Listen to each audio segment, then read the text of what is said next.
Muchas gracias. Yo creo que este es un tema recurrente.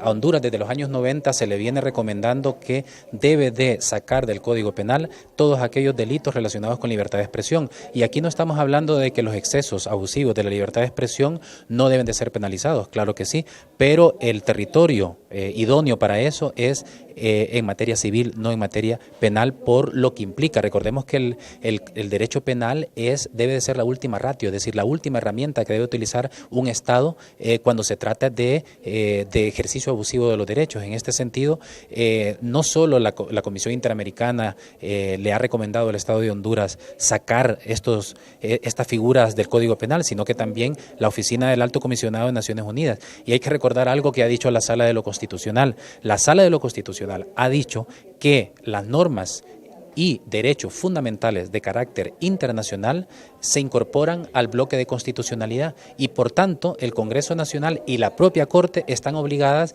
a no permitir que estas figuras delictivas relacionadas con la libertad de expresión sigan apareciendo en un código penal. ¿Por qué defender los derechos humanos, hacer el ejercicio de la libertad de expresión es penado por cárcel por el actual gobierno?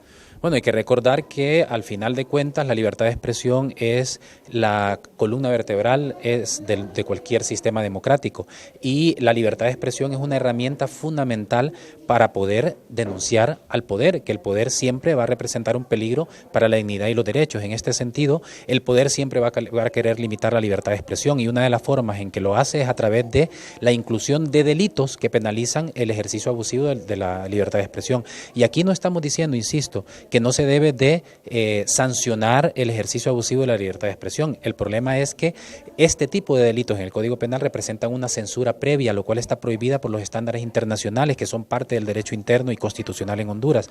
Y por tanto, lo que se debe hacer, insisto, es aplicar medidas civiles o aplicar el derecho civil en este tipo de materia. Si el Estado de Honduras no va a cumplir ni acatar las recomendaciones del sistema interamericano, ¿qué caso tiene que forme parte del mismo? Una de las cosas en este caso concreto es que hasta el momento no hay una sentencia relacionada con libertad de expresión que le ordene a Honduras. Sin embargo, hay unos estándares, hay opiniones consultivas, hay otras sentencias contra otros estados y por tanto el Estado sabe que si sigue insistiendo en castigar con derecho penal el ejercicio de la libertad de expresión, va a terminar en una sentencia condenatoria que tiene que cumplir. Entonces el Estado, si realmente se considera un Estado respetuoso de esos estándares de organismos a los cuales se pertenece, entonces lo que debería hacer es seguir esos lineamientos. Sin embargo, hay que recordar que una de las características del régimen actual no necesariamente es la hipocresía, sino que el cinismo estructural, porque por un lado tiene un discurso favorable a los derechos, forma parte de espacios como la OEA, como la ONU, adopta tratados internacionales de derechos humanos, pero luego en la práctica hace todo lo contrario a lo que dicen esos estándares. ¿Y esto solo sucede en gobiernos dictatoriales?